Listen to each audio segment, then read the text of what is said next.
Assalomu alaykum hammaga, tashlabsizlarmi?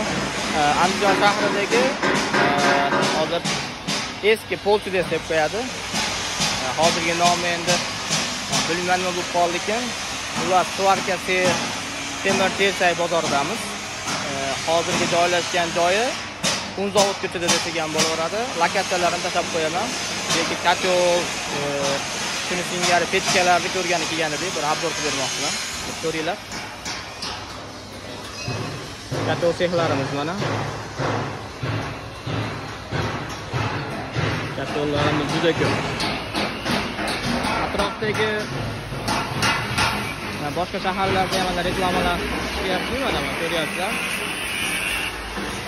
Bu yerda shunaqa qadar katyol qiladigan ko'pki, shunga nisbatan narxlari arzonroq. Ko'ryapsizlar, bitta katyol sexda o'zi nechta katyol qilyapti. Bunaqa katyol sexdan 80 ta bor ekan. 80 ta. Mana shu yerda o'zi ko'ryapsizlar, 20 tadan oshiq katyol taxlanib turibdi. Mana shu yerda. Mana bu yerda mana kattaroq variantlari qilinyapti ekan.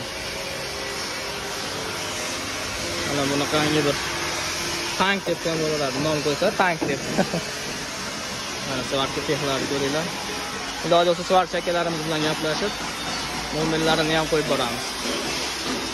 Titanlar, mana titan so'raganlarga har xil turdagi titanlar, katyollar.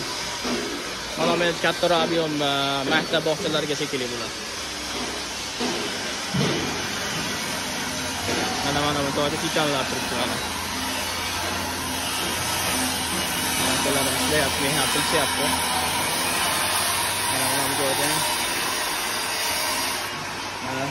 ko'mirga moslashgan katyollar endi bular. Ko'mir. Menimcha bular faqat ko'mirga moslashgan. Mana bu o'taga bor titanlar ekan mana. Bu o'taga o'zi ekan. Titanlar mana. Bular ham ko'mirga ham gazga moslashgan. Katyollar. Bular faqat ko'mirga. Nimaga faqat ko'mirga desa, bular bunkerli. Bularda o't tegadigan garelka nimasi yo'q. Bularda bor. Bular stop variant. Shuning uchun bular gaz ham yoqsa bo'ladi. Mana bunaqangi variantlar kattaroq. Buni oldini ochganda mana bunaqangi ko'proq zaxira sig'adigan, ko'mir sig'adigan joylari bo'ladi. Tepasidan tozalaydigan joyi bo'ladi. Kraskalar chiqarib qo'yilgan ekan. Mana bunaqangi variantlar ham bor ekan. Masalan, ishlar chiroyli ekan mana. Sifatli, pokiz ish ekan. Eshiklari ham ikkitadan ekan mana. Chiroyli ishlangan ekan mashina narxlari.